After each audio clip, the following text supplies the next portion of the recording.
আজকে শেয়ার করব সারাদিন আমি কি করলাম। তো সকালে ঘুম থেকে উঠেই আমি দেখলাম এত কুয়াশা পড়েছে। তারপর আমি ফ্রেশ হয়ে রেডি হয়ে চলে যাব কলেজ রোড, আমার এখানে প্রিন্ট করাতে হবে। এটাই যেহেতু আমার লাস্ট সেমিস্টার, তো আমি রিপোর্ট করছি। তো রিপোর্টটা আমি আজকে প্রিন্ট করে স্যারকে দেখাবো। তো ফার্স্টে আমি রিপোর্ট প্রিন্ট করে চলে যাব ভার্সিটিতে, তারপর আমি স্যারকে দেখাবো। তো ভার্সিটিতে এসে দেখলাম যে একটু হালকা হালকা কুয়াশা পড়েছে, আর এত সুন্দর লাগে আমার ভার্সিটিটা উইন্টারে। তো আমি যেয়ে এখানে আমার একটা ক্লাসমেটের থেকে এখানে ম্যাথ বুঝলাম, তারপরে অনেকক্ষণ ওয়েট করে স্যারকে আমার রিপোর্টটা জমা দিয়ে আমি চলে যাব এখন ফুচকা খেতে। আর আমার ভার্সিটিতে শীতকালে এত ফুল হয়, চারপাশে যেখানেই তাকাই না কেন শুধু ফুল দেখা যায়।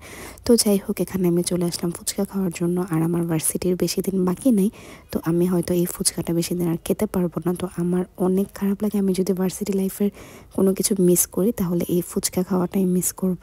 তো আমি এরকম হতো যে ফুচকা খেয়ে আমি সারাদিন আর ভাতই খেতাম না।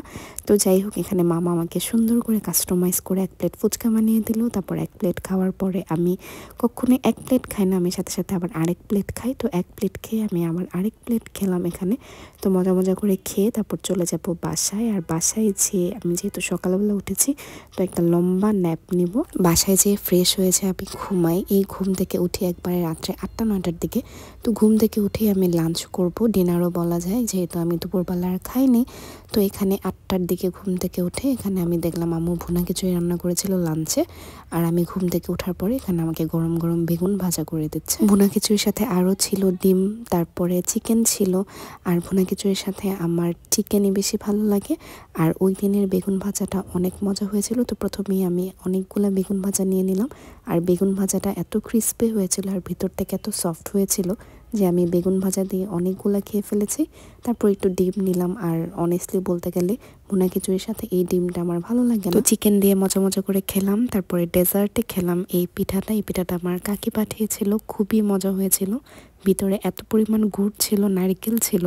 আমার ভাপা পিঠা এভাবেই অনেক পছন্দ। তো মজা মজা করে খেলাম। তারপরে রাত্রেবেলা এই ফুড ব্লগ দেখতে দেখতে ঘুমিয়ে গিয়েছিলাম। এর পরের দিন আবার সকালে উঠে চলে যাচ্ছে ভার্সিটিতে, কারণ যেহেতু আমি রিপোর্ট করছি আমার কয়েকদিন ভার্সিটিতে যেতে হচ্ছে। তো আজকে আমার সুপারভাইজার আমার সামনে আমার রিপোর্টটা দেখবে। আর আমার রিপোর্টে অনেক ভুল ছিল, ওটা স্যার কারেকশন করে দিয়েছে। তো বাসায় যেয়ে এটা আবার ঠিক করতে হবে। তো আমার অনেক মন খারাপ হয়ে গিয়েছিল, এত ভুল ধরেছে স্যার।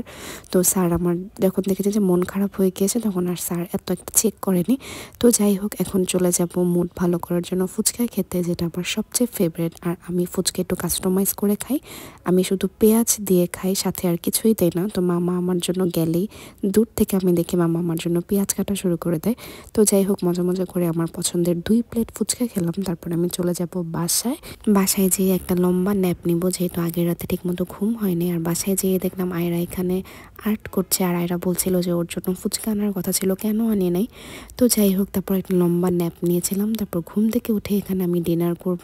তো ডিনারে আম্মু 3 পদের মাছ রান্না করেছিল, কিন্তু আমার যতই মাছ থাকুক না কেন, যদি চিকেন থাকে তাহলে আমি সবসময় চিকেন খাই। তো লেফট ওভার চিকেন এখানে গরম করে তো আমি এখানে মজা মজা করে খাবো। আর যেদিন আমার ভার্সিটিতে যেতে হয় বা সকালে উঠতে হয়, ওই দিন আমি দিনের মধ্যে একবারই খাই, কারণ সারাদিন আর তেমন একটা খাওয়া হয় না। তো খাওয়া শেষ করে দেখলাম এখানে আবার এই পিঠাটা বানাচ্ছে, এটা হচ্ছে ফুলঝুরি পিঠা। তো যাই হোক, এখানে এই পিঠাটার প্রসেসিংটা এত সুন্দর লাগে, বানানো দেখতে আমার খুবই ভালো লাগে। তো এখানে আমি চিন্তা করলাম যে হাত ধুয়ে ডেজার্টে এই পিঠাটা খাবো। তো দেখলাম অনেকগুলা বানিয়েছে। তো আমি এখানে আবার রুমে নিয়ে আসলাম আমার জন্য, পরে ডেজার্টে এই পিঠাটা খেলাম। তো মজা মজা করে খাওয়ার পরে এখানে আয়রা আমার রুমে এসেছিল, ওর সাথে সারাদিন কথা হয়নি। তো একটু কথা বলার পরে আমি আবার আমার রিপোর্টটা নিয়ে বসলাম। তো দেখলাম কি কি ভুল ধরেছে স্যার। তারপর আমি লাইট অফ করে শুয়ে পড়েছিলাম। আর এই খাবারের ভিডিও দেখতে দেখতে আমি ঘুমিয়ে যাবো। So that was it for today. Thank you so much for watching.